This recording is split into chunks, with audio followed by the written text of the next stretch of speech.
بسا لینا کسی کو دل میں دل ہی کا کلیجہ ہے. حضرت مفتی تقی عثمانی صاحب کا شعر ہے. کیا میں نے یہ شعر سنا, میں نے کہا یار یہ حضرت اقدس مفتی تقی عثمانی صاحب کا بھی اس میں ان کا بھی کمال جھلک رہا ہے, شعر کا بھی, اور اردو کا بھی کمال جھلک رہا ہے.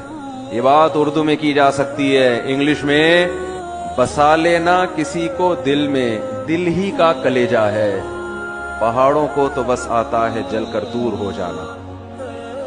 اس کا بھی ترجمہ کرنا پڑے گا. ظاہر ہے اسکولوں نے تو واٹ لگا دی ہے نا, نہ انگلش سکھا رہے نہ اردو سکھا رہے ہیں. کہتے ہیں ہم نے جو اللہ کی محبت کو دل میں بسا لیا نا, یہ آسان کام نہیں ہے. کوہ طور پہ اللہ کی تھوڑی سی تجلی آئی تھی اور کوہ طور کی ایسی کی تیسی ہو گئی, جل کے راکھ ہو گیا تھا. یہ دل کا کلیجہ ہے کہ اس نے اللہ کی تجلی کو برداشت کیا ہوگا. کہتے ہیں نا کلیجہ چاہیے اس کام کے لیے